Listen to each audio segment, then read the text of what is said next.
Mon groupe électrogène ne démarre pas. Que faire? Salut, ici Christian D, votre expert en groupe électrogène. Aujourd'hui, la question cruciale. Mon groupe électrogène ne démarre pas. Que faire? Et dans cette vidéo, je vais vous dire exactement quelles sont les causes pour lesquelles votre groupe électrogène ne démarre pas et qu'est-ce que vous pouvez faire pour le faire fonctionner. La première des choses à faire, c'est de vérifier la batterie. Est-ce que la batterie de votre groupe électrogène est chargée? C'est très important parce que le groupe électrogène ne fonctionne pas tous les jours. Et il y a des jours où, au démarrage automatique, lorsqu'il y a interruption du courant, le groupe électrogène a besoin d'une certaine énergie dans la batterie pour pouvoir fonctionner. Donc si ça ne fonctionne pas, c'est vraiment, il faut vérifier si la batterie est chargée. Généralement, les groupes électrogènes ne sont pas vendus avec des chargeurs, mais les chargeurs sont en option. Pour certains professionnels, ils vous conseilleront de prendre des chargeurs en option, c'est-à-dire ça permet de maintenir la batterie excitée avant, à tout moment. Lorsque il y a une rupture d'électricité, ça permet au groupe électrogène de démarrer immédiatement. Donc, vérifiez toujours l'état de la batterie quand votre groupe ne démarre pas.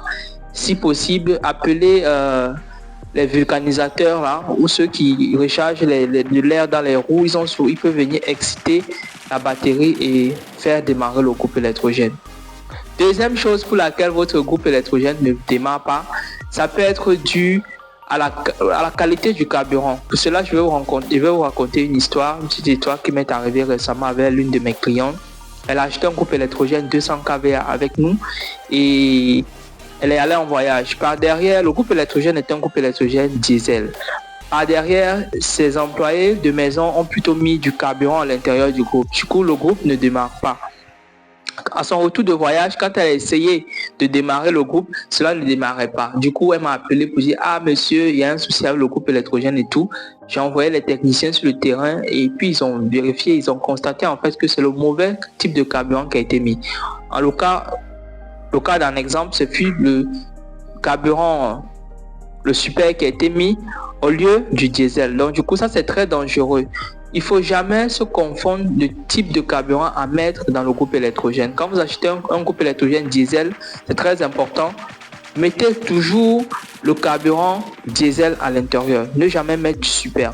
Donc, grâce à Dieu, le groupe électrogène de la dame, on a pu le dépanner, on a vidé le réservoir et puis on a mis le diesel et puis le groupe électrogène a démarré. Donc l'une des causes pour lesquelles votre groupe électrogène peut ne pas démarrer, cela peut être aussi dû au type de carburant qui a été mis à l'intérieur du groupe électrogène. Concernant aussi le carburant, il faut aussi vérifier le filtre à carburant. Si le filtre à carburant est obstrué, le groupe électrogène ne va pas fonctionner. Vérifiez aussi si la pompe à carburant fonctionne, parce que si la pompe à carburant aussi ne fonctionne pas, ça va faire en sorte que le groupe sera démarré. Donc la pompe à carburant, si ça ne permet pas de pomper le carburant pour envoyer dans le moteur pour qu'il démarre, rassurez-vous, votre groupe électrogène ne pourra pas démarrer. La troisième cause qui peut faire en sorte que votre groupe électrogène ne démarre pas, ça peut être le câblage. Toujours vérifier le câblage si les différents raccords dans le groupe électrogène sont bien fixés. Parce que si c'est dévissé, il faudra les revisser pour que le groupe électrogène fonctionne. La quatrième chose à vérifier, c'est l'huile de moteur. Certains groupes électrogènes ont des capteurs du niveau d'huile. C'est-à-dire que dès que le groupe électrogène, la quantité d'huile moteur, dès que c'est descendu et que le capteur ne parvient plus à capter la présence de l'huile dans le moteur, automatiquement le moteur se bloque. Donc, l'une des choses aussi à vérifier si votre groupe électrogène ne démarre pas, c'est le niveau d'huile dans le groupe électrogène. Très important.